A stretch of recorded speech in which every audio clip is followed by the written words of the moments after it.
오늘 우리 그 말씀 께 주시는 하나님의 말씀, 우리 에베소서 5장 18절 말씀 한번 읽겠습니다. 에베소서 5장 18절 말씀 한 절입니다. 오늘 한 절로 함께 술, 담배 문제에 대해서 함께 나눠보겠습니다. 에베소서 5장 18절 함께 같이 읽겠습니다. 시작. 술 취하지 말라. 이는 방탕한 것이니 오직 성령으로 충만함을 받으라. 언제부턴가 기독교인은 술, 담배 안 하는 사람 이렇게 인식되고 있죠. 그렇습니까? 술, 담배 하면 왠지 교회에 나가는 사람이 아닌 것으로 이렇게 생각하는 경향이 있습니다.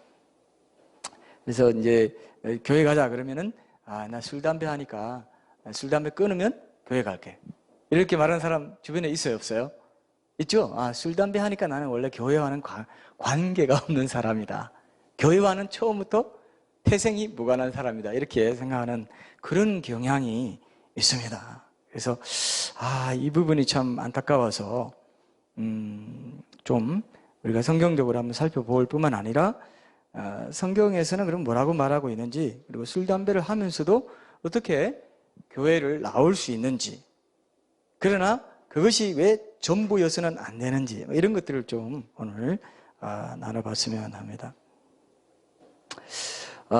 예전에 제가 연구소가 여의도에 있을 때 큰 은행 이제 본점 옆을 지나가는데요.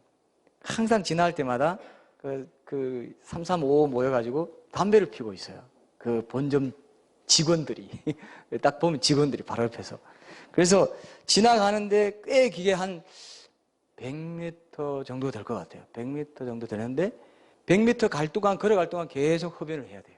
간접 흡연 알죠? 간접 흡연이 얼마나 무서운지 알죠? 간접 흡연을 하는데 어떨 때 막 너무 숨도 못 쉴 것 같아요. 그래서 제가 남자인데도 여자처럼 굉장히 막 몸을 사리면서 이게 뭐야? 막 이렇게 꼭 그렇게 했다는 건 아닌데 어쨌든 그런 마음으로 제가 갔어요. 그래서 제가 전화했습니다. 어느 날 제가 전화해가지고 본사에 총무부인가 어디 전화해가지고 이거 옆길을 매일 지나다니는 사람인데 출근할 때마다 근데 그 흡연하는 사람들 때문에 이 은행 본점 직원인 것 같다. 지나갈 동안 계속 숨쉬기가 곤란하면 담배를 피우니까 흡연 구역을 좀 만들어 달라. 아니면 어떻게 조치를 취해 달라. 됐을까요? 안 됐을까요? 안 됐으면 말 안 하겠죠. 됐어요, 이게. 돼가지고 흡연 금지 이런 게 해골 표시까지는 아니어도 이렇게 쫙 해가지고 딱딱딱 그 가는 것 같아요. 저쪽에 한쪽에 흡연구역 다 해가지고 만들어놨더라고요. 그래서 제가 지금도 의심스러운 게 원래 그렇게 할 계획이었는데 내가 더 촉진시켰는지 원래 그렇게 할 계획이었는데 마침 타이밍이 맞아 떨어졌을 거다 이렇게 생각해요. 근데 그 사람이 들으면서 왜 그러세요 하면서 이렇게 진정성 있게 받아들이더라고요. 그래서 될라나 이렇게 했는데 딱 된 걸 보고, 물론 저는 이제 전자라고 생각합니다. 할 계획이 있었고 진정이 들어오는데 또 이렇게 또 오니까 하자 이런 식으로 된 것 같아요. 근데 제가 그때 그 본사가 굉장히 고마웠던 기억이 납니다. 요즘 세상 사람들도 어떻습니까? 흡연 금지 구역 많이 늘리고 있죠? 어떻다는 거예요, 이거는? 담배가 안 좋다는 것을 사람들도 안다는 거죠. 이게 오늘 굉장히 중요한 포인트입니다. 오늘 우리 영상에서 봤잖아요. 2015년 1월에 KBS 1TV 뉴스가 보도한 겁니다. 흡연자와 비흡연자 폐가 얼마나 차이 납니까? 그죠? 완전히 잉크를, 아까 기자가 얘기하기를 15년, 30년 그 담배 피우는 분들의 폐는 잉크를 그냥 검은 잉크를 뿌려놓은 것 같더라고요. 그리고 그 폐는요, 한번 손상되면 다시 회복이 안 돼요. 왜 우리가 미세먼지, 농도가 어떻다니 연구도 하고 왜 그런 줄 아세요? 미세먼지가 한번 들어가면은 침착이라고 합니다. 침착돼가지고 나중에 어떻게 될지 몰라요. 그건 하면 안 나와요. 폐는 안 나옵니다. 그냥 그걸로 평생 가야 돼요. 그게 나중에 어떤 현상을 일으킬지 모르는, 위험할 수 있다고 이제 학자들이 얘기하니까 미세먼지 조심해라 해서 미세먼지 마스크도 끼고 그러지 않습니까? 요즘 이제 대기 오염 때문에 그런 일이 참 심각하죠. 그런 면에서는 서울에 안 살고 용인이나 저기 이렇게 사는 게 좋긴 해요. 거기 사시는 분, 수원도 괜찮아요, 수원. 천안도 괜찮고, 이게 전국적으로 우리가 좋은 데 사시는 분들이 좀 있네요.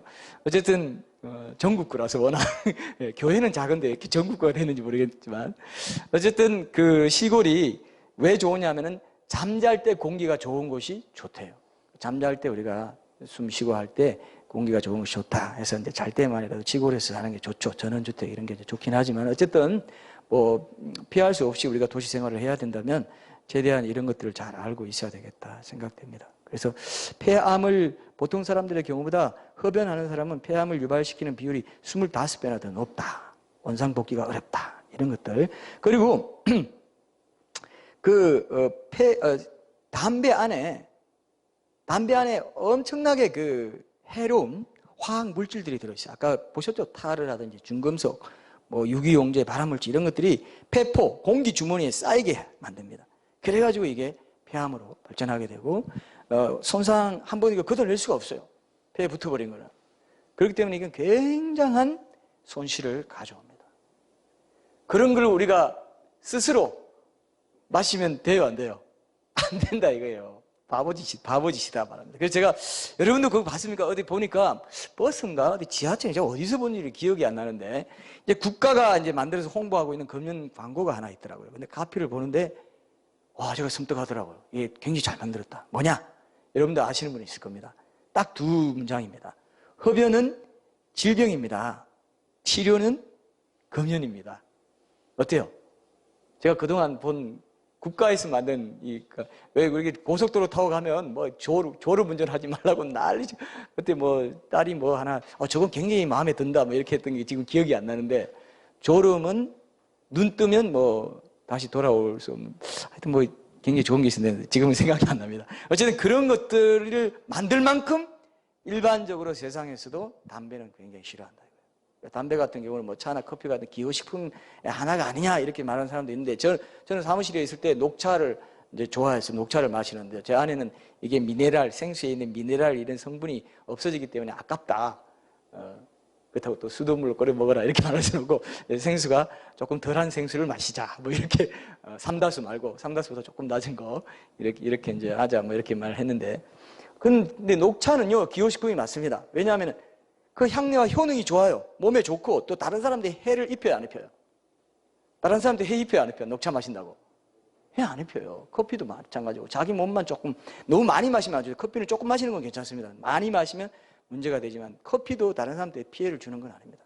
커피 냄새 때문에 괴로운 사람이 있습니까 혹시? 그런 거 없잖아요. 근데 담배는 뭡니까? 피면은 냄새가 이게 간접 흡연이 되고 냄새도 안 좋지만은 치명적입니다. 특히 아이들 있죠. 아이들한테는 치명적이래요. 이런 것들이 간접 흡연도 우리가 좀 위험성을 좀 볼 필요가 있는데 그 주부 뒷면에 한번 보세요. 주부 뒷면에 보면은 담배 자체가 가진 그 엄청나게 유해한 그 성분이 있다는 것입니다. 옛날에는 그냥 뭐 담배잎 말려가지고 그냥 이렇게 씨가 해가지고 뭐 이런 식으로 순수하게 이렇게 담배잎 해서 하는 경우도 있어요. 지금은요 더 강력한 맛과 중독성을 갖게 하려고 인위적으로 막 독한 화학 물질을 많이 첨가한 거예요. 지금 이런 것들이요. 자 봅시다. 거기 보니까 그 암모니아도 있고 그 다음에 그 비소라는 것도 있습니다. 농약에 그 중독된다 할 때 그 비소라는 이 화학 물질이 굉장히 해로운 이렇게 임체에 해롭다 이렇게 돼 있고요. 그 다음에 이제 그 방충제로 쓰이는 나프탈렌이라든지 뭐 이런 거 쥐약, 빈대 방충제, 개미 방충제, 쥐약의 주성분인 인 뭐 이런 것도 있죠. 이런 게 들어있어요. 이게 굉장히 이제 위험한 건데도 사람들이 모르고 이거 알면 이거 못 피웁니다, 진짜. 성면 있죠, 성면. 거기 뭐 성면 한번 보세요. 성면은 강물성 천연 섬유로 마찰과 열, 약품에 강해서 건축 자재 등에 많이 사용된다 그랬습니다. 20, 30년간의 잠복기를 거쳐서 폐암을 유발하는 1급 발암 물질이다. 이게 다 백과사전에 나오는 거예요, 위키 백과사전에. 그래서 최근에 제가 그 고속터미널 근처에 그 아파트를 재개발한다고 다 그 무너뜨리는 그 붕괴시키는 공사를 했습니다. 그런데 그 주변에 동네에 난리가 났어요. 이 성면이 날아다닌다 이거예요. 이게 폐암 물질이라는 걸 알기 때문에 그때 난리 났어요. 그것도 뉴스에 나왔어요. 그래서 전체를 덮어가면서 이렇게 해야 된다 하면서 보호막을 쳐야 된다고 그때 굉장히 그 뉴스가 된 적이 있습니다. 근데 담배를 피우는 사람들은 그 난리를 피우는 그 성면을 매일 마시고 있어요.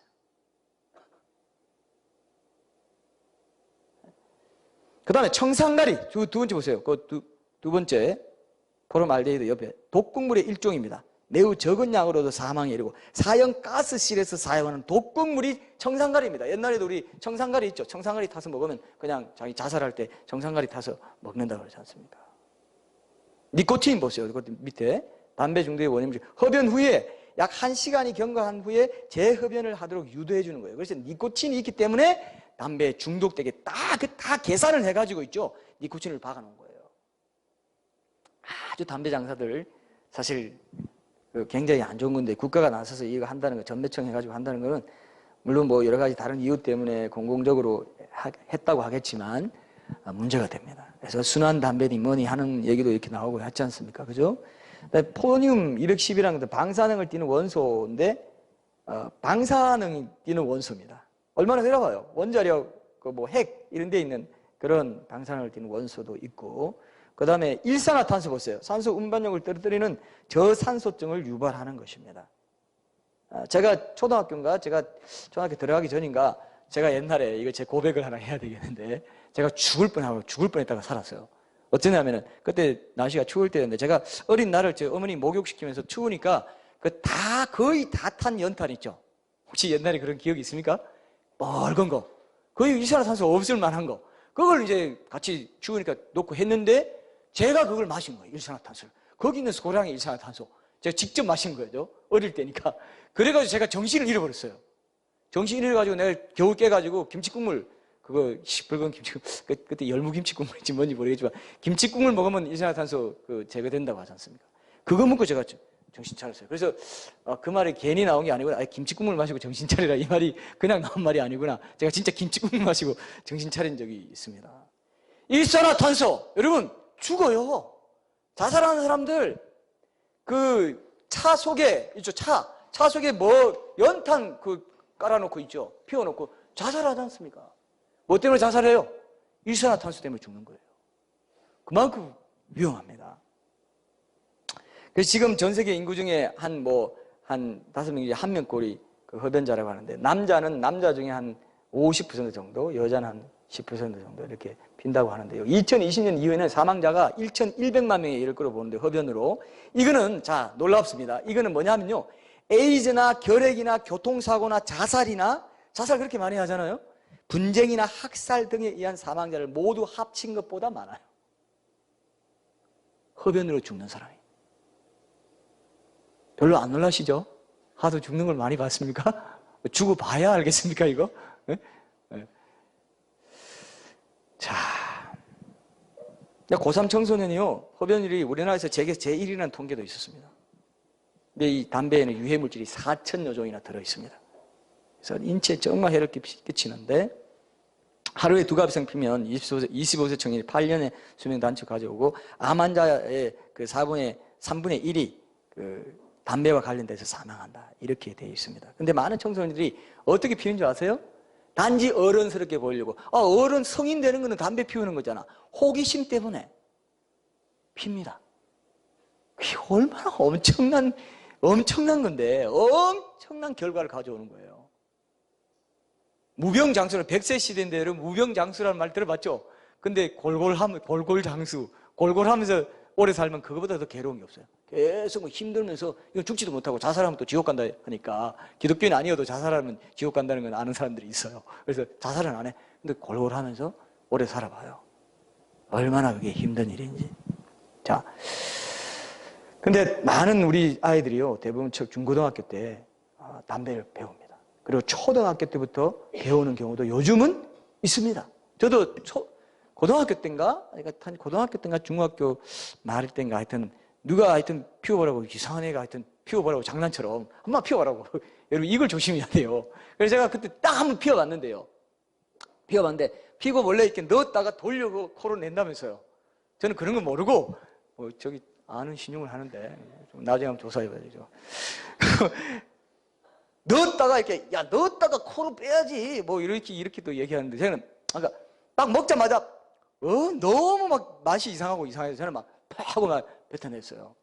그때 제가 그러길 잘했다고 생각되는데 초입에 그냥 딱 한 입에 저는 이 형 쓰고 맛이 없다 이렇게 생각되더라고요. 근데 여러분 이런 게 지금 세상에서 사탄이 하는 일이에요. 이런 문화, 멋있게 보이는 거. 여러분 어디서 술하고 담배 배우겠어요? 다 드라마, 영화 보면서 아 멋있다. 잠깐만 담배 한 대만 빨고 발로 탁 밟으면서 멋있어 보이잖아요. 멋있어 안 보여요? 다 제가 저를 이상하게 보시는 거예요. 아니 진짜 나는 그게 어떨 때는 좀 멋있어 보여. 아 근데 말이야 너 좀 많이 늙어 보인다? 아 얼마나 낭만적인 대사. 나는 좀 해라. 형이 말하기는 좀 잘 알아서 해. 얼마나 멋있어 보여. 제가 안 멋있어 보이죠. 저는 안 멋있어 보여요. 근데 그 배우는 진짜 멋있어 보입니다. 보고 나도 한번 말아봐. 그러면서 흉내내면서 호기심으로 그게 장사 속 기업들이 그런 것들을 다 광고해가지고 있죠. 담배뿐만 아닙니다. 몸에 해로운 술도 있고. 그래서 술 광고를 누가 크리스찬 연예인으로 알려진 사람이 술 광고를 했다 그러면 굉장히 그 사람 이미지 나빠지잖아요. 그 정도입니다. 술 광고마저도 싫어하는 사람들이 있어요. 자, 근데 이런 영향을 끼친다는 거. 여성들은 또 뭐 요즘, 저도 이렇게 사무실에 어떨 때 나와보면 어떤 여성이 그 주차장 뒤에서 이렇게 담배 피더라고요. 근데 이게 통념이 있어서인지 참 이렇게 왠지 좀 어색하다 이런 느낌을 받는 여성들도 살 빠진다고 담배를 피워요. 들어보셨어요? 다이어트용 담배가 따로 있습니까? 담배를 핍니다. 근데 피부가요, 굉장히 나빠져요. 피부 나쁜 사람들도 흡연자라고 또 의심하지 마시고, 제가 또 뭐, 저도 피부가 뭐 별로 안 좋기 때문에. 근데, 그동안 의심했어요? 혹시? 네. 근데 피부가 굉장히 나빠지고, 임신 중이라면 이건 치명적입니다. 아주. 그래서 흡연이 인체에 직접적으로 안 좋고, 간접 흡연 있죠. 이건 불량식품을 만들어내고, 뭐, 대기 오염 물질을 계속 쓰고, 환경 오염 물질을 강하게 버리고, 이런 거와 똑같다고 얘기합니다. 전문가들은 이렇게 얘기해요. 왜냐? 그런 걸 통해서, 간접 흡연을 통해서 직접 흡연에 맞먹는 그런 엄청난 악영향을 끼치기 때문에 그래요. 그래서 아빠가 집에서 매일 한 갑 피우면 자녀들은 1년에 다 50갑을 피우는 효과가 난다고 합니다. 면역 체계가 애들 안 갖춰져 있기 때문에 애들은 더, 문제가 되고요. 유아 돌연사의 원인이 간접 흡연이다. 이렇게 지목되기도 하고 그렇습니다. 그래서 이제 금연 구역이 늘어나고 계속 의사들은 계속 이걸 얘기하거든요. 이게 한 개 피워도 이거는 안 된다. 담배를 끊는 게 답이다. 한 개 피우면 두 개 피게 되고 계속 피게 된다는 거죠. 술도 이거는 한두 잔 마시는 게 괜찮은데 한두 잔 마시고 이게 조절이 안 된다는 거죠. 혹시 경험 있으신 분들 조절이 되나요? 한두 잔 마시고 끝낼 거야. 한 잔 마시면 두 잔 자꾸 마시게 되면서 아까 말했죠. 뇌 세포가 이제 붕괴되는 것입니다. 최근에 더 놀라운 과학적 사실이 있다는 걸 제가 책에서 이제 읽었는데요. P53이라는 유전자가 있는데 이 유전자가 변형돼서 암이 되려고 할 때 따라 들어가가지고 그 부분을 묶어서 죽이는 역할을 한대요. P53이라는 유전자가. 그래서 암세포로 발전하는 그렇게 변형된 유전자가 증식하는 길을 막아버립니다. 암킬러라고 하죠.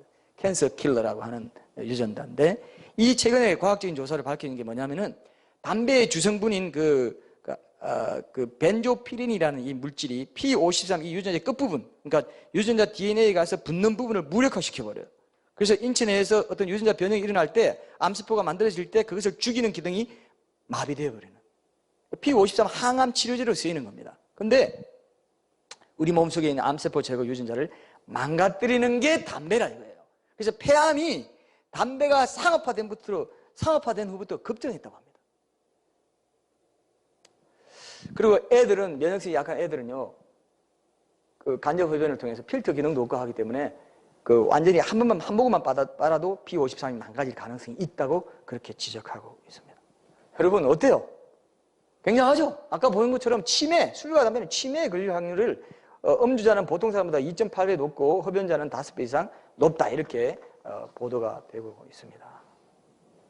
직접적으로 술, 담배는 뇌세포를 직접적으로 괴사시킨다. 한두 잔 먹어도 괜찮다. 뭐 이런 날 있는지 몰라도 특히 담배는 한 개 피도 피워서는 안 된다. 의사들이 지금 강력하게 말해요. 왜냐하면 치매에 걸리게 하는 혈중 콜레스테롤을 높이는 주범입니다. 이 담배가요. 조금만 피워도. 그러니까 여러 가지 인체에 해로운 영향을 끼친다 이거죠. 그래서 담배는 끊지 않으면 계속 피우는 것이 되고 만다. 의사들이 이 말을 했어요. 의사들이 이 말 하는 걸 제가 직접 들었어요. 의사들이 어디 나와가지고 이렇게 말해요. 절대 담배는 끊지 않는 한 대책이 없다. 제가 담배 유해 성분에 대해서 가족 카톡에 이걸 올렸어요. 그랬더니 그 셋째 형님 담배를 피우시는데 저 카톡에 이렇게 썼더라고요. 어이쿠 정말 담배 끊고 싶어지네. 이런 말 잘 안 하시는 분인데 어떻습니까? 효과 있어요 없어요? 효과 있어요. 담배 끊고 빨리 교회 나오세요. 제가 그때를 맞춰가지고 얘기했는데 자, 여러분 건전한 이성을 가진 사람이라면 담배가 인체에 끼치는 영향이 이 정도냐 하는 걸 알게 되면요, 적각 끊거나 적어도 끊으려고 노력은 하게 된다. 그래서 뭐 금연법, 금주법 이런 거는 여러분 찾아보면 다 알 수 있어요. 뭐 3일만 견디면 그 다음 단계 올라갈 수 있다. 뭐 이런 금연 금도식 이게 해야 됩니다. 그죠? 해야 됩니다. 혹시 제 말을 오늘 들어야 될 분이 여기 한 분이라도 한두 분이라도 계시면 한번 시도해 봐야 돼요. 그건 진짜 백해무익하고요. 빨리 죽을 각오하시면 많이 피우십시오. 저는 밥 먹는 식당에서 누가 담배 피면요, 담배 냄새 나는 곳을 노려보게 돼요. 노려보는 거, 저는 인상 안 쓰고 살고 싶은데 담배 냄새가 나, 식당에서 밥 먹는데 담배 냄새 나면요, 나도 몰래 노려보게 돼요. 누구야 이렇게 인상 쓰는 거 있죠, 왜? 그러면 안 되는데. 근데 나중에 그 식당에 보니까요, 금연금지라고 하면서 붙었는데 그 어떤 법이냐면은 식당에서 흡연하는 게 발각되면 식당 주인이 벌금 얼마 낸다. 이게 법으로 정해졌어요. 얼마 안 됐습니다. 얼마 안 됐어요. 작년인가 그래요. 작년 7월인가 그럴 겁니다. 법으로 이제는 식당에서 담배 피우면 큰일 나요. 그리고 만약에 식당에서 담배 피우는 게 허용되는 그런 식당에서 밥 먹고 나오면 여러분 동계산하고 나오면서 누가 이런 제안을 하더라고요. 이거 담배 냄새 때문에 애들은 다시 애들하고 가족 같이 이렇게 뭐 와서 밥 못 먹겠습니다. 동계산하면서 그렇게 얘기해야 된다 이거예요. 맞습니까? 별로 그렇게 탐탁지 않아요? 뭐 그렇게 동계상만 하고 나오지 뭐 꼭 그렇게 얘기해야 돼. 이거 담배 냄새 때문에 다시 못 오겠네요. 밥이 어디로 들어가는지 모르겠습니다. 그렇게 말해야 돼요. 그렇게 말해야 돼요. 제가 고발할 겁니다. 벌금 물고 싶어요? 이렇게까지 말하지 말고 간접적으로 불만을 좀 표시해야 된다 싶습니다. 자, 오늘 말씀해 보니까 술 취하지 말라, 이는 방탕한 것이네, 이렇게 되어 있습니다. 전반부가. 그렇죠? 술 취하지 말라, 이는 방탕한. 술에 대해서는 여러분 뭐 워낙 많이들 알고 계시죠. 뭐 간에 안 좋다고 그러고 간 경화가 되고 간병 뭐 이렇게 해서 간이 굳어지고 이제 간암으로 가고 뭐 이런, 특히 뇌에도 치명적인 손상을, 필름이 끊긴다 이런 말들이 그게 좋은 말이 아니에요, 여러분. 그죠? 필름 끊기는 게 좋은 말입니까? 좋은 말이 아니에요. 근데 그게 어제 내가 술 진탕 마시고 필름 끊겨가지고 말이야, 무슨 멋있는 것처럼 보이죠. 멋있는 게 아니에요. 그게 나 빨리 치매 걸릴 거야 나, 그 소리예요. 치매 문제가 지금은 굉장히 심각합니다. 그래서 이 술에 대해서는 성경에서 직접 언급하고 있기, 담배는 언급하지 않기 때문에 제가 일단 일반적인 유해 성분에 대해서 좀 말씀드렸고, 술은 직접 이렇게 술 취하지 말라, 또 술에 대해서 이렇게 성경에는 많은 말을 해놨습니다. 근데 술을 일단 이제 부정적으로 보는 게 대세지만 긍정적으로 보는 듯한 구절들이 있다는 거 한번 보고 지나가는 게 좋을 것 같은데요. 전도서 10장 16절 17절 한번 봅시다. 전도서 10장 16에서 17절. 먼저 긍정적인 거 누구인데 보고 전체적으로는 부정적입니다. 자, 전도서 10장 16에서 17절 말씀 제가 읽을게요. 왕은 어리고 대신들은 아침부터 잔치하는 나라여 네게 화가 있도다. 왕은 귀족들의 아들이요 대신들은 취하지 아니하고 기력을 보하려고 정한 때에 먹는 나라여 네게 복이 있도다. 이제 뭔가 기력을 보하기 위해서, 또 신약 성경에 보면은 신약 성경 디모데전서 5장 23절 한번 보세요. 디모데전서 5장 23절, 이건 뭐 여러분들 잘 아는 말씀이죠. 사도 바울이 디모데한테 약으로 포도주를 좀 쓰라고 이렇게 몸에 좋도록 그렇게 하라 한 그 내용이, 또 이게 이제 술을 성경에서는 긍정적으로 본다는 사람들의 주장입니다. 예. 자, 제가 한번 읽어볼게요.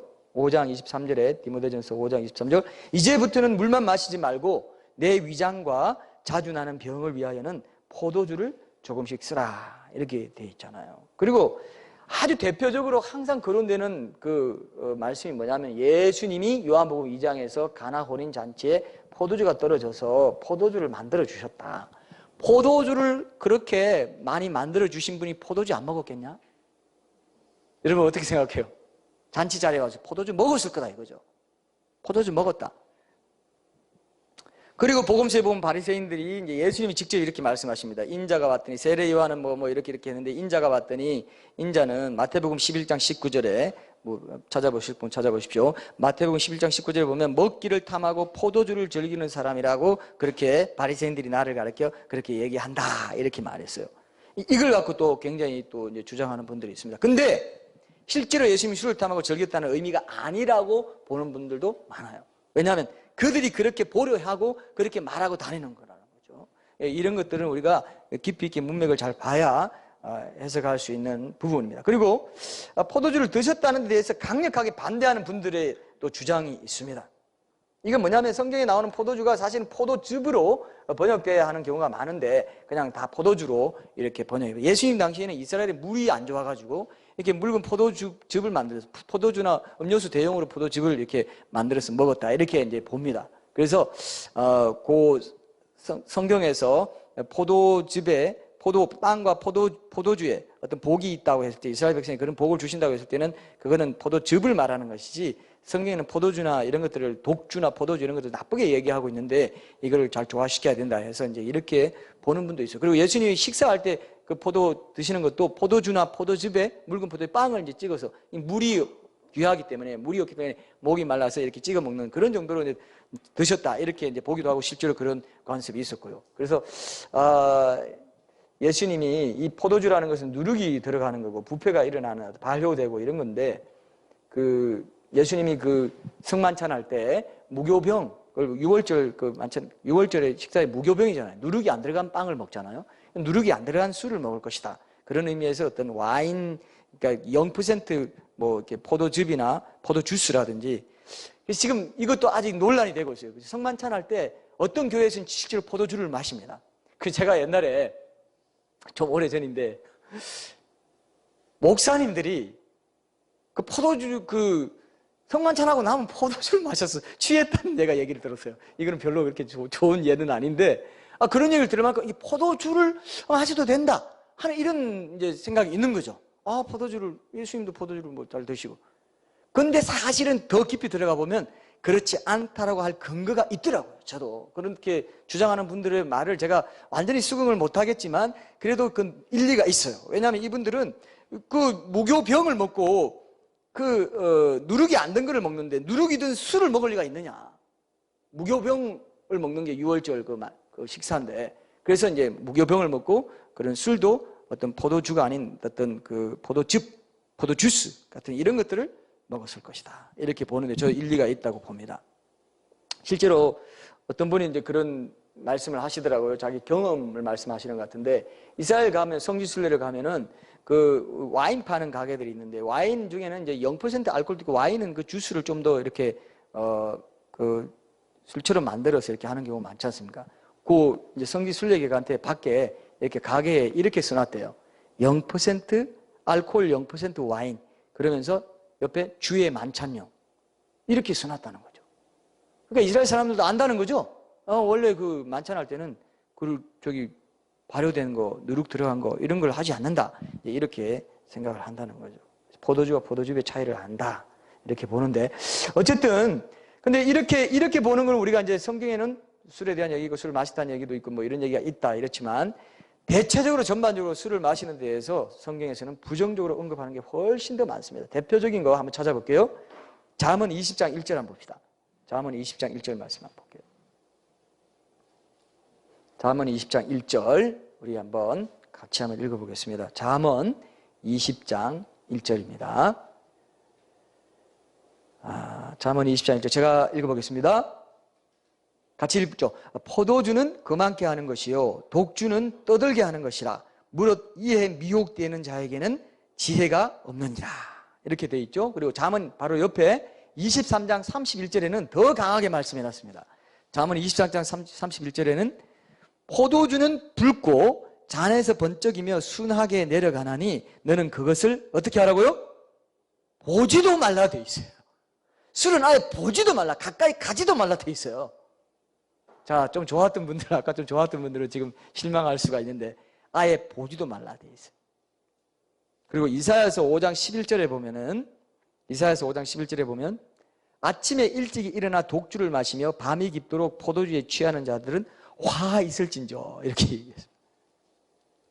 어쩌다가 어디 한번 기념으로 어떻게 뭐 한번 와인을 마시다 이런 건 뭐 그 문제가 안 될 수가 있겠죠. 그건 또 분위기상 어쩔 수 없어서 사회생활 하다 보면 지금은 그런 분위기가 있기 때문에 그런 것까지 말하는 건 어떤 전도의 필요에 의해서 누가 한번 야 그럼 나 술 한잔 마시면서 너 예수님 얘기 좀 해봐.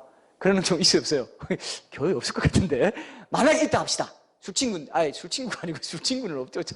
얘가 말을 잘못해 술친구가 아니고 뭐 동창을 오랜만에 만났는데 야 그럼 내가 오늘 술 한잔 마시고 싶은데 술 한잔 하면서 내가 얘기 들어도 되냐? 그래 그래 술집에 가자. 술집에 갔는데 야 그래서 니도 한 잔만 딱 마셔봐라. 얘기 좀 듣자. 그럴 경우가 혹 있다면 저는 그런 경우가 없었는데요. 있다면 그거 한번 마셔주는 거는 있을 수 있죠. 그런 걸 갖고 막 율법적으로 말하는 게 아닙니다.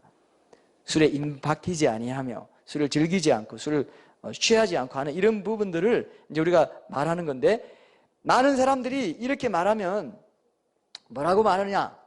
성경에는 술 취하지 말라 그랬지 술 마시지 말라고 하진 않았잖냐? 이 얘기 들어봤어요 안 들어봤어요? 맨날 하는 얘기가 제일 다운 걸로 하는 얘기가 술 취하지 말라 성령으로 충만하면 오늘 본문에도 있네 그렇게 말할 분이 있습니다. 그죠? 술 취하지 말라 그랬지 어떻게 술을 마셔도 돼?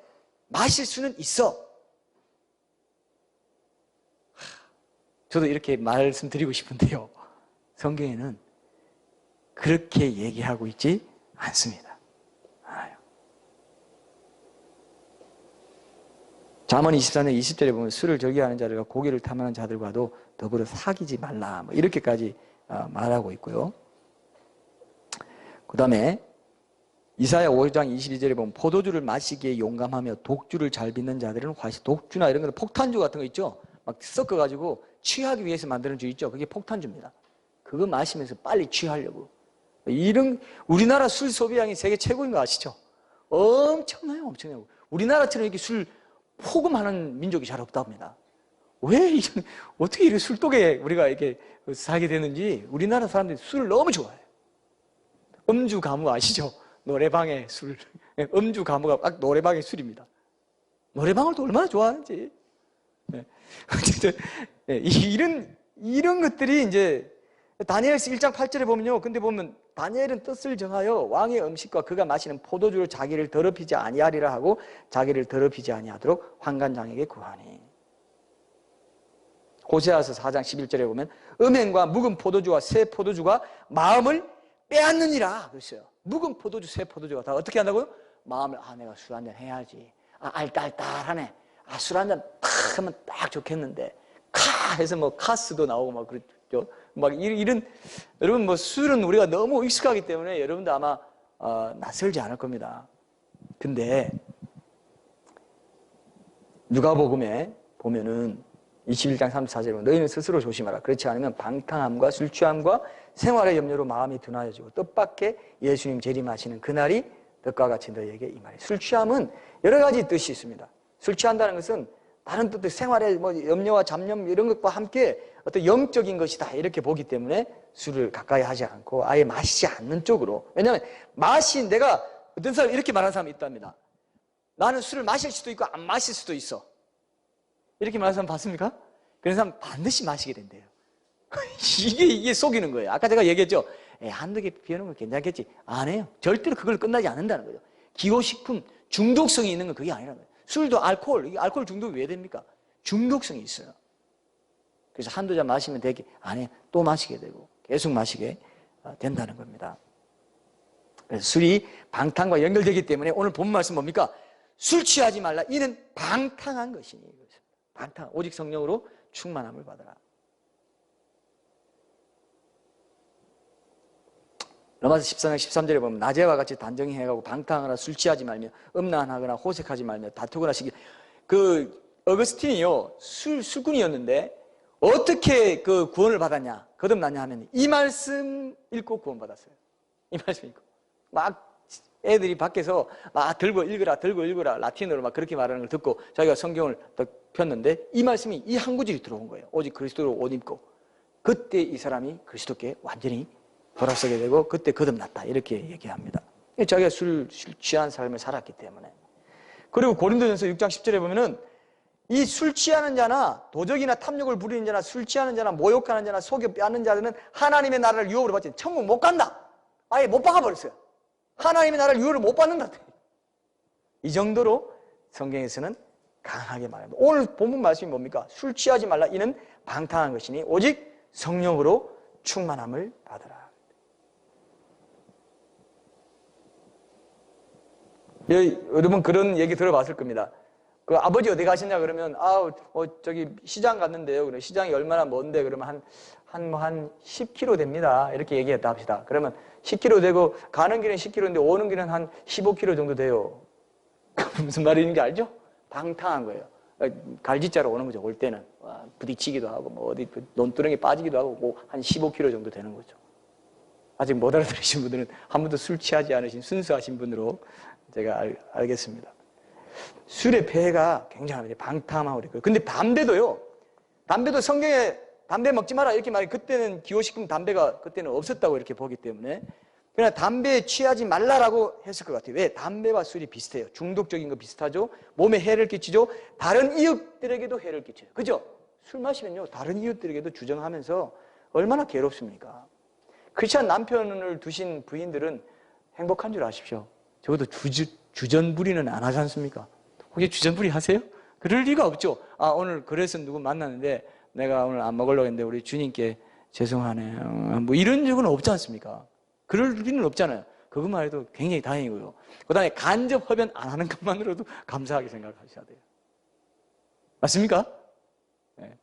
그렇게 많이 감사한 것 같지는 않네요. 네. 이걸 큰 감사예요. 큰 감사예요. 정말입니다. 그래서 술 취하지 말라는 말, 담배 취하지 말라는 말로 바꿔도 이렇게 큰 무리는 없겠다. 이 정도로 문제가 된다 생각합니다. 담배 끊을 수 있습니다. 많은 분들이 금연에 실패하지만 비흡연자들 조사한 것에 의하면 한 23% 정도가 과거에 담배를 피우다 끊었다 이렇게 말하는 사람들입니다. 그래서 끊을 수 있습니다. 자, 그러면 오늘 이제 핵심 주제라고 할 수 있는 이 부분 한번 터치하고 결론을 내겠는데, 그럼 비신자가 술, 담배 문제를 보면 어떻게 해야 되냐? 술, 담배 피우면서도 교회에 나올 수 있냐? 그죠? 술, 담배 피우면서 교회에 나올 수 있어요, 없어요? 있죠. 당연히 있죠. 술, 담배를 피우면서 여기 와서 피우는 건 돼요, 안 돼요? 그건 안 돼요. 왜? 공공장소에서도 안 되는데, 교회도 공공장소라는 이유만으로, 객관적인 이유만으로도 돼요, 안 돼요? 그것만 안 되면 그건 안 된다 이거예요.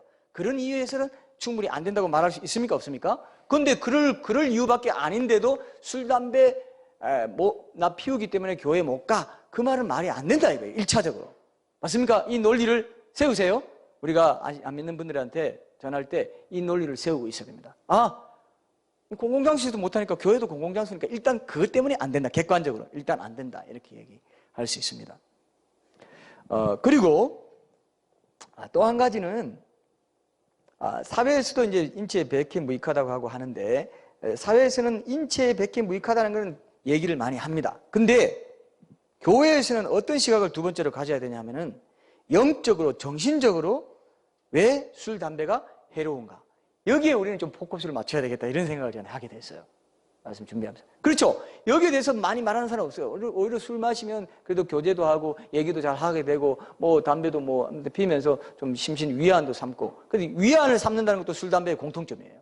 근데 이 위안이 순간적인 위안이죠. 자, 여러분, 제가 그때 그런 말 했나요? 굉장히 간지러운데 간지럽다고 계속 그거 막 벅벅 긁으면 어떻게 될까요? 진물 나고 나중에 그게 제대로 치료하는 게 아니에요. 순간적인 위안이 필요하다고 해서 술이나 담배로 인체에 해롭고 중독성이 있는 걸로 삼아서 그걸 자꾸 의지하잖아요. 나중에 엄청나게 그 사람 중독자가 되버릴 뿐만 아니라 헤어나지 못해요. 더 큰 상처 가운데 들어갑니다. 더 큰 치유가 필요한 상태로 떨어지게 돼 있어요. 그건 교회가 한 말이 아닙니다. 이것도 어떻게 보면 정신과 의사나 건강한 사람들은 다 그렇게 얘기해요. 중독성이 있는 걸, 도박도 마찬가지고 게임도 마찬가지고 뭐 자녀도 마찬가지고 이러면 돈도 마찬가지고 명예도 마찬가지고 다 똑같아요. 다 똑같아요. 목회자도 똑같습니다. 중독의 문제로 이거를 볼 수 있어야 된다는 것을 일단 생각할 필요가 있어요. 그것이 우상이 되고 하나님만 주실 수 있는 행복과 만족을 그런 담배나 술, 다른 어떤 도박이나 게임, 어떤 내가 좋아하는 뭐 이런 데 지금 기대잖아요. 그 자체가 아니라는 것을 우리가 두 번째로 기억을 하십시오. 굉장히 중요합니다.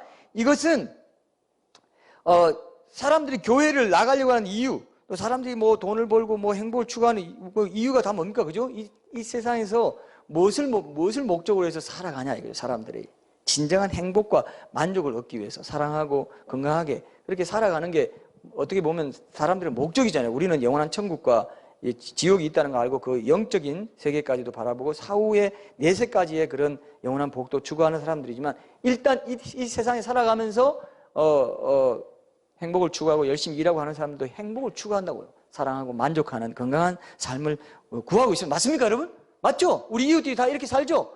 그러면은 교회에 나온 이유가 뭐냐 이거예요. 교회에 나가려고 하는 이유가 뭐냐 이겁니다. 술, 담배는 우리 삶에 진정한 행복을 주는 매체가 아니고 진정한 행복을 주는 방법이 있다는 것을 알기 위해서 교회에 나오는 거죠. 그죠? 그러면은 기독교는 성경을 믿어요. 그래서 성경이 술, 담배에 대해 뭐라고 말하고 술, 담배는 대안이 아니다.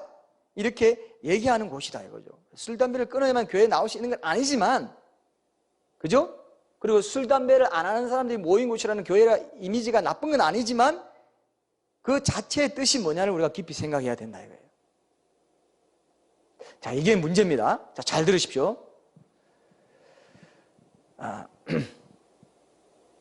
기독교에서 금하는 것은 세상에서도 금하는 거예요. 좋은 것으로. 좋게 하기 위해서. 맞습니까? 자, 이게 뭐냐면은 교회에 가면 술, 담배 못해. 이 말 안에 숨은 허점을 저 발견하게 됐어요. 교회 가면 술, 담배 못해. 세상에서 술, 담배 못하는데 교회에 가면 술, 담배 못하는 거, 술, 담배를 못한다는 거는 뭐냐면 세상에서도 금하는 걸 기독교에서 금하고 있는데 그건 뭐냐면 기독교는 세상 사람들이 추구하는 행복, 진정한 만족, 그 창조 질서대로 살아야 되는, 순응하면서 살아야 되는 그 진정한 만족을 궁극적으로 주는 곳이라는 하나님의 창조 질서가 회복되는 곳이라는 의미가 있습니다. 제 말 알아들었죠? 이게 중요하다 이거예요. 그래서 술, 담배에 대해서 예민하게 반응하면서 그 부분에 대해서 터치를 하고 있다 이거예요. 그래서 술, 담배 문제를 잘 보면은 신앙생활의 핵심하고 연결되어 있어요. 자기가 좋아하는 거 중독이 많잖아요. 술, 담배 난 안 하니까 신앙 좋아. 그게 속는 거예요. 술, 담배 하는 사람이 더 죄 있는 거 아닙니다. 술, 담배 난 술, 담배 안 하지만 엄청난 딴 걸로 중독되어 있어요. 그러면 그건 교회 나오는 거 의미 있어요? 없어요? 교회 나와서는 하나님과의 만남을 통해서 하나님 성령으로 충만함을 받는 거거든요. 술 취하지 않고 다른 데 취하지 않고 어떤 명예나 이런 데 취하지 않고 돈에 취하지 않고 돈의 노예가 돼서 돈을 우상으로 삼지 않고 하나님을 진정으로 성령으로 충만하게 되는 것을 진정으로 구하는 사람들이 모인 곳이 뭡니까? 교회란 말이에요. 그게 신앙의 핵심이에요. 술, 담배 문제가. 사실 술, 담배는 미끼예요. 술, 담배 하지 말아요. 이건 뭐냐면 술, 담배로 가시적으로 나타나 있는 그 우상의 그 매체를 네가 정리해 나가는 만큼 너는 교회 다니는 그 효과를 보게 될 것이다. 안 그러면 술, 담배 계속 하면서 교회만 계속 다니고 이게 병행되고 있다면 그 사람 뭔가 잘못된 거예요. 물론 술, 담배는 안 해도 다른 중독이 계속 있는데 교회 다니고 신앙생활하고 하나님 만나고 찬양하고 기도하고 계속 그렇게 말씀 순종하면서 살아가는데도 계속 중독 증상이 계속 이어지면 그 사람도 똑같아요. 맞습니까? 이걸 우리 오늘 봐야 돼요. 술, 담배 똑같습니다. 술, 담배 하는 사람 더 죄 있는 거 아니에요. 오히려 어떻게 보면 술, 담배 먹는 사람 정죄하고 미워하는 그 마음이 더 큰 죄예요. 어떻게 보면 교만해지고 나는 근데 술, 담배는 안 해. 그리고 헌금 정기적으로 해. 그리고 주일 성수해. 그리고 뭐 해? 그리고 바리새인들이 그래서 뭐라고 죄인 그 바리새인과 세리 기도 알죠? 세리는 올라가서 하나님이여 감히 하늘 쳐다보지도 못하고 나는 죄인으로서 나를 불쌍히 여기소서. 오히려 술, 담배 하는 사람이 그런 마음 갖고 있을 수가 있어요. 죄인이 친구라고 했잖아요, 예수님은. 교회도 그런 사람들이 친구가 돼야 돼요. 그런 사람은 얼마든지 올 수 있습니다. 술, 담배 하는 사람, 또 뭐 어떻게 얼마든지 올 수 있어요. 교회는 죄인들의 친구 공동체로서 부름받고, 우리 교회는 또 특별히 더 그런 부분에서 헌금도 무기명하고 헌금의 부담도 안 드리죠. 교회 문턱을 낮추려고 우리는 굉장히 노력하고 있는 이유도 마찬가지예요. 그래서 술, 담배도 올 수 있습니다. 그러나 술, 담배를 계속 한다?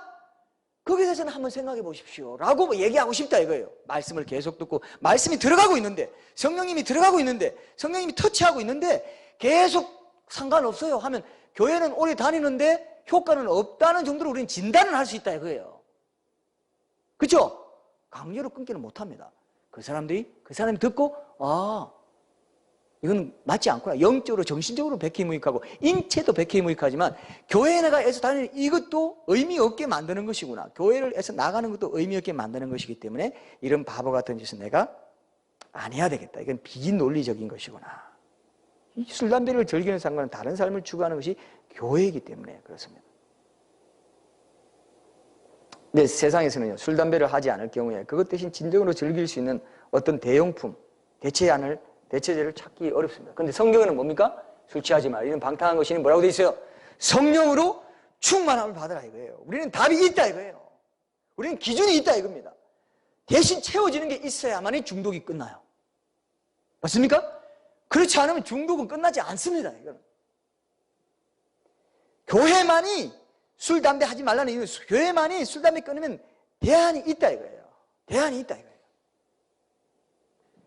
그래서 우리가 술 대신 성령으로 충만해지는 것을 얘기하고 그것을 주님, 이 술주자 주님이 아니라 그죠? 술주자 주님이에요. 술주자 주님. 근데 우리는 어떤 주님이에요? 로드십. 진짜 주님. 그 주님을 우리가 소개하기 위해서 주님이라고 하는 거지. 그래서 세상에서 이건 어떻게 보면은 의미가 있어요. 주님이라고 하는 게 세상에서 다 그 주님을 쫓아갑니다. 근데 우리는 진짜 주님이에요. 근데 저는 이 성경 이 말씀을 보면서요, 굉장히 재미있는 대조를 발견했습니다. 술 취하지 말고 성령에 취하라는 말이거든요, 말하자면. 그죠? 굉장히 재밌잖아요. 술은 비물질적인 거예요. 그죠? 그런데 인격적인 분하고 대조를 시켜놨습니다. 이게 비밀입니다. 묵상하다가 제가 이거를 굉장히 예민한 말씀이구나를 깨달았어요. 술은 비물질이에요. 물질이에요. 근데 성령님은 비물질이에요. 인격적입니다. 근데 술에 취하면은 술을 인격적으로 대하게 된다 이거예요. 인격적으로 주체가 되고 내 삶을 지배해버린다 이거예요. 술이 인격화됩니다. 중독되면 인격화돼요. 이게 문제예요. 이게 우상입니다. 하나님만 주실 수 있는 진정한 행복과 만족을 술이나 담배나 다른 이 세상의 쾌락이나 이 세상의 명예나 어떤 돈이 줄 수 있다고 생각하는 그것이 우상 숭배라고 했지 않습니까? 네가 우상 섬길래? 성령, 참된 하나님을 섬길래? 참된 하나님으로 충만하게 채워질래?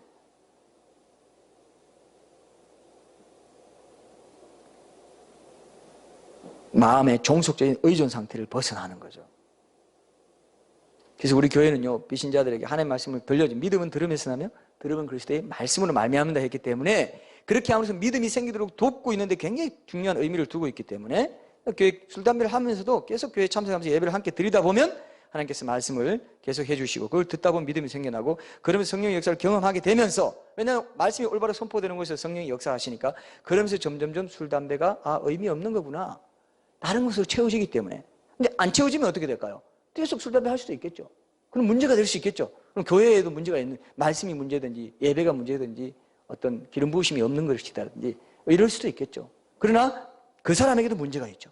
계속 마음을 열지 않고, 교회를 다니면 마음문을 연다는 전제로 이렇게 다녀야 되는데, 계속, 어떻게 보면 사탄이 그렇게 부추기죠. 절대로 안 놓죠. 야, 술, 담배가 이렇게 지는데, 너 이건 놔? 이걸 놓는단 말이야? 말도 안 돼. 이게 얼마나 맛있는데? 한번 빨아봐. 한 번 더 빨아봐. 이 기억이 이게 중독입니다. 야, 빨할 때, 하든, 빨면서 하는 건 아니죠. 마시면서 간데, 빨면서, 이런 거 생각나게 합니다. 그렇게 중독되잖아요? 그 사람은요, 건전해질 수 없습니다. 나의 인간관계에서도 그런 게 다 나타나요. 다 나타나요. 내가 전인적으로 행복해지는 것, 가장 인간답게 사는 게 기독교입니다. 왜? 하나님이 창조주에서 회복하는 곳이 기독교이기 때문에, 교회이기 때문에 가장 인간답게 행복하게 건실하게 살 수 있는 것이 교회란 말이에요. 그건 종교의 하나가 아니라는 겁니다. 술, 담배를 문제시하는 것은 종교의 하나가 아니라는 거예요. 세상에서 건전하게 생각하는 것을 교회도 건전하게 생각하고 있고 그런 면에서는 정신적인 거, 영적인 것도 다 그런데 세상 사람들 오락을 통해서 등산을 통해서 취미활동 통해서 어떻게 영적으로 정신적으로 리프레시 해보려고 하지만 우리는 예배를 통해서 그죠? 주일에 이 예배를 통해서 사람들은 교회로 가지만 우리는 교회로 와서 그죠? 하나님이 만족 주시는 게 제일 좋다는 걸 아는 사람. 왜냐? 하나님이 창조 주시고 나를 지으셨고 내가 어디에 어떻게 내가 만족을 얻을 수 있는 메커니즘이 어떤 건지 아시기 때문에 찬양과 기도와 말씀 듣고 교제하고 떡을 떼는 이 교제를 통해서 내가 만족을 얻게 돼요. 믿습니까, 여러분? 많은 사람들이 주일에 교회 나가기 싫어서 난 안 간대요. 교회 안 간대요. 그건 모르고 하는 소리죠. 그런 것도 우리가 한번 다룰 필요가 있는데요. 어쨌든 진정한 만족을, 행복을 얻는 게 뭐냐 했을 때는 여기에밖에 없다는 걸 우리가 알고 있기 때문에 같이 이것을, 이 행복을 나누기 위해서 그런 겁니다. 뭐 직장에서 뭐 금주금연하게 만들어서 직장 안 갈 수 없지 않습니까? 우리가 금주금연한다는 것 때문에 진정한 행복을 주고 만족을 주는 곳이라고 내가 믿고 참여하기 시작한, 그리고 참여하려고 고민하고 있는 교회에 안 나갈 수 없다는 그런 논리도 우리가 한번 갖출 수 있다, 그렇게 생각합니다. 그래서 비신자들은 바로 그런, 가장 그 교회 안 나오려고 하는 사람들이 전도하다 보면 제일 안 하는 게 뭐냐 하면 자기가 절겨오던 생활 방식을 버리고 수정해야 되고 뭔가 뭐 해라 안 해라 이런데 매이고 싶지 않고 윤리적으로도 제한받고 싶지 않고 나 자유롭게 살고 싶어. 이게 제일 커요. 하여튼 전도 안 되는 이유는 이거밖에 없어요. 왜? 세상이 점점 왜 전도가 안 되냐? 점점점 세상에서 이렇게 누릴 수 있는 게 많아지고 있어요. 오락거리 많죠. 뭐 볼거리 많죠. 너무 팽팽 돌아가니까 점점점 교회를 떠나는 거예요. 젊은이도 왜 교회 떠나겠어요? 다른 이유 없습니다. 물론 교회가 약해진 것도 있겠지만 세상이 너무 강해졌어요. 세속주의가 너무 교회 안으로 밀려들고, 옛날에는 세상보다 교회가 더 뭐 재밌는 것도 많고 그런 적도 있었습니다. 우리 7, 80년대, 막 6, 70년대는. 교회 가면 더 막 문화가 더 좋아 보이고 막 이런. 근데 지금은 아니거든요. 그러니까 교회 떠날 수밖에. 그래서 유럽처럼 대가령 유럽이 그래서 지금 다 망한 거예요. 한국도 이제 선진국화 되고 OECD, 20기구 뭐 들어가고 하면 다 그렇게 돼 있습니다, 그거는. 그러나 항상 역사 속에 하나님은 남은 자를 찾으십니다. 7천 명의 남은 자들 꼭 구원하지. 그 남은 자만 구원받아요. 우리 교회는 남은 자가 구원되기를 원하는 교회입니다. 빌라델비아 교회는 그런 거예요.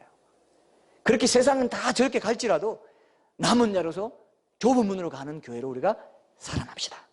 이게 우리 생명을 나눕시다. 이게 우리 교회가 추구하는 거잖아요. 그죠? 그래서 그런 부분에서 너무 자기가 세상 쾌락에 젖어가지고 얘기하면 관심도 안 가는 사람 전도하지 마세요. 그 사람들은 백날 해봤자 거의 안 될 가능성이 굉장히 높아요. 근데요, 술, 담배하고 다 하면서도 뭔가 마음에 그래도 하나님 계시고 뭔가 있는 것 같은데 하는 사람이 있습니다. 굉장히 많아요. 그 조사를 미국에서 조사했더니 한 뭐 30에서 40% 정도 돼요. 그런 사람들이 좀 해보면 알잖아요. 뭐 침울치답 전도해주고 하면 반응 보인다든지 이런 것도 있고, 좀 알고 주위에 보면 좀 그런 사람이 있습니다. 그런 사람 집중적으로 기도하면서, 기도하면서 그런 사람을 술, 담배도 괜찮다고 와보라고, 네가 좋아하는 거 다 해도 괜찮다. 일단 말씀을 듣는 게 중요한 거지, 그게 중요한 게 아니라고 우리가 초대할 수 있습니까, 없습니까? 그리고 그들에게도 그렇게 말해줄 수 있어요, 없어요? 그렇게 말해줄 수 있다 이거예요. 이것이 오늘 우리 답입니다. 그렇죠? 쉽죠? 답 쉽죠? 어려워요 이것도? 전도 안 하려고 작심을 하십니까? 전도를 이렇게 하셔야 돼요. 저도요, 기도합니다. 하나님, 우리 교회를 꼭 필요로 하는 사람들 누가 됐든지 오게 해주십시오. 여러분, 기도해야 돼요. 우리도 모르는 사이에 하나님이 보내주시거나 아니면 안 보내주시면 아직 그런 사람이 아직 그가 아직 덜 익었든지, 덜 익었다는 게 이상한데요. 전도가 필요한 그 상태가 덜 익었든지, 이런 우리 교회를 저는 어쨌든 그렇게 기도합니다. 변정 전도가 필요한 사람들, 해답을 얻으려고 하고 의문이 있는데 해답을 못 얻어서, 그래서 많은 사람들이 사실은요, 내가 정말 진정한 행복이 뭘까? 내가 왜 살까? 이렇게 의문 가지는 사람이 별로 없습니다. 다 그렇게 전도가 안 되는 거는 다 자기 어떤 만족을 다른 데서 얻으려고 하기 때문에 안 되기 때문에, 진정한 행복과 만족이 있다는 걸, 말씀을 듣는 걸 과정을 통해서 들려주기 위해서라도 그런 거 다 해도 괜찮다. 일단 와서 말씀 듣자. 이렇게 전도하세요. 이렇게 전도하셔야 우리는 공동체 교회가 함께 전도해 나가는 그런 길이라고 생각합니다. 남자들이 이제 담배 피우고 술 하기 때문에 남자들 전도가 어렵지만 남자들은 또 논리적이기 때문에요. 말씀 듣고 논리적이고 그게 맥센스하고 맞는 말이다 하면 또 잘 돌아와요. 그렇죠? 그렇기 때문에 남자도 얼마든지, 남자가 술담배 문제에 많이 걸려있기 때문에 남자도 우리 교회는 남자가 더 많습니다. 청년이 많아요. 전체적으로는 적은 수지만 저는 그런 부분도 있다고 생각해요. 앞으로 그런 부분에서 잠재력을 가지고 우리가 한국교회의 어떤 한 부분, 작은 부분이지만 섬길 수 있지 않겠나 이렇게 생각합니다. 이것을 여러분들이 결론으로 삼으시고, 그리고 신자에게 하는 것 마지막으로 하고 제가 마칠게요. 신자는 신자 중에서 뭐 술, 담배를 하는 분이 있다면 오직 성령으로 충만함을 받으라고 했기 때문에 성령 충만함을 이제 대안으로 삼아야 되는데, 그럼 성령 충만 어떻게 해야 성령 충만하냐? 그것만 잠깐 말씀드리고 결론을 맺고 끝낼게요. 이게 결론입니다. 자, 여러분, 성령 충만 어떻게 하면 됩니까? 성령 충만하고 싶어요. 성령으로 충만함을 받으라. 예, 근데 뭐 허적 어떻게 성령 충만 받아요?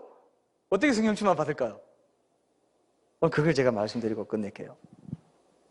성령 충만은요, 내 삶에 알려진 모든 죄를 고백하고 버려야 돼요. 첫 번째 단계가 굉장히 중요합니다. 이거 안 하고 계속 갖고 있잖아요. 별로 대수롭지 않게 생각하잖아요. 성령 충만한 삶과는 거리가 멉니다. 아예 기대를 하지 마세요. 죄와 하나님은 같이 거할 수 없습니다. 내 안에 성령이 충만하게 채워지고 하나님이 성령 충만하게 나를 채워주시고자 해도 내가 그걸 버리지 않고 회개하지 않고 뻔뻔하게 눈 딱 뜨고 있으면요, 성령 충만해지지 않아요. 신자들 잘 들으십시오.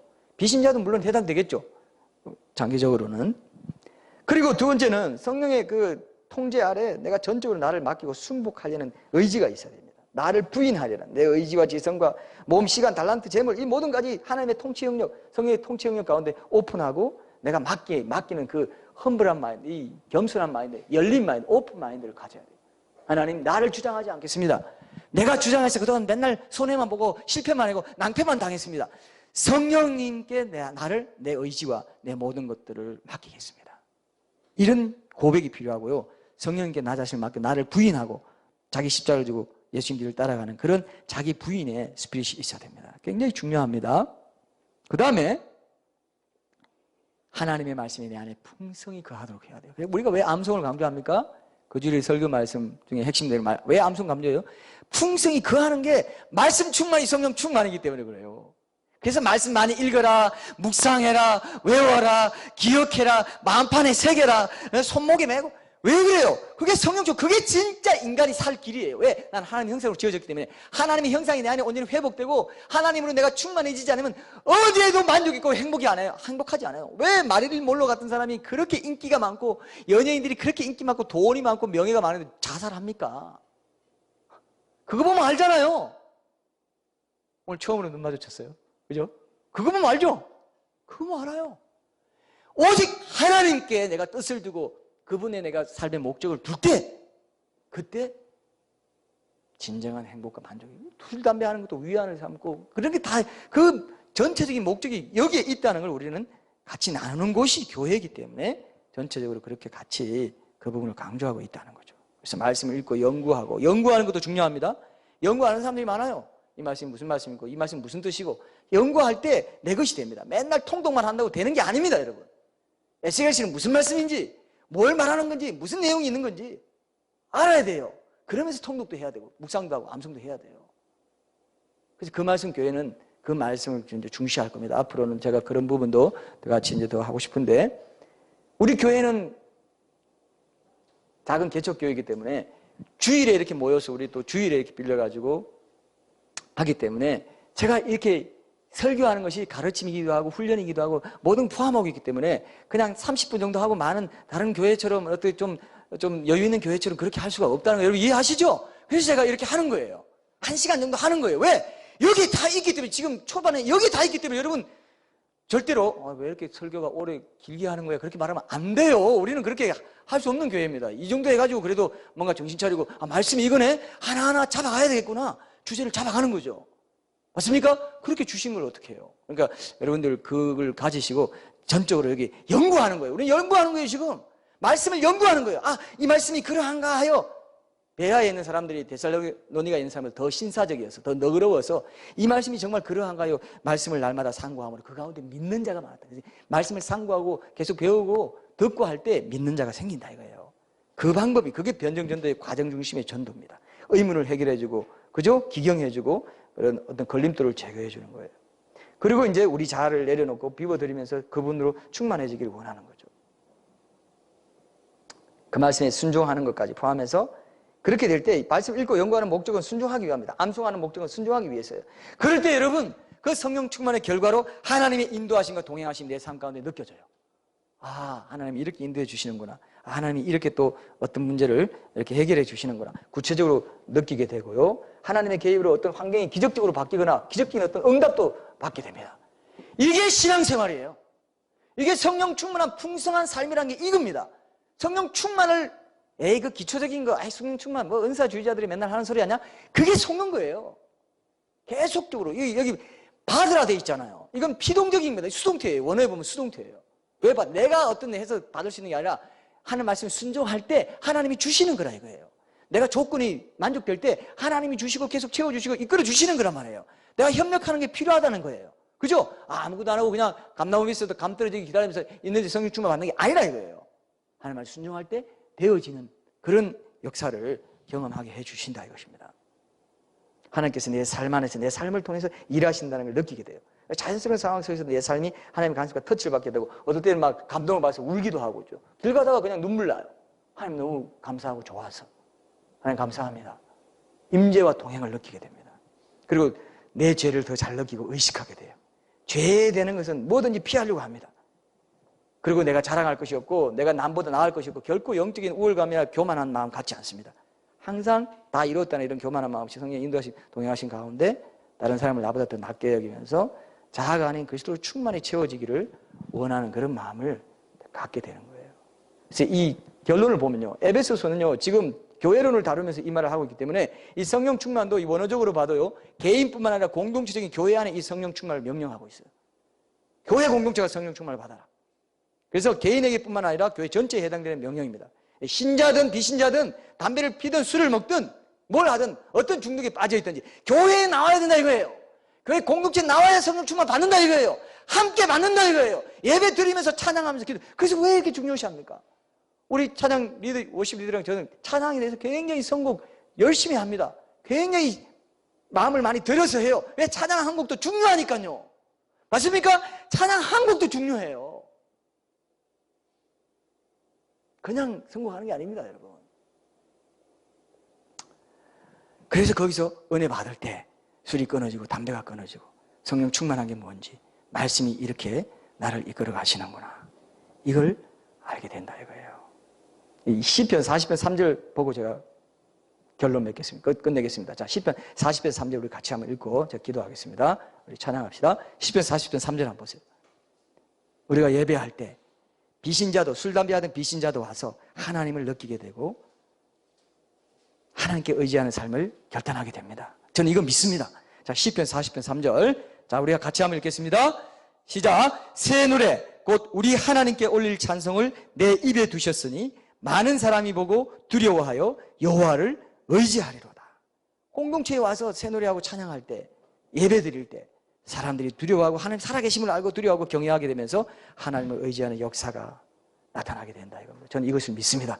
이런 그런 공동체적인 전도의 열매와 우리 성령 충만에 또 순종하는 삶의 열매가 맺히게 되기를 축복합니다. 우리 찬양합시다.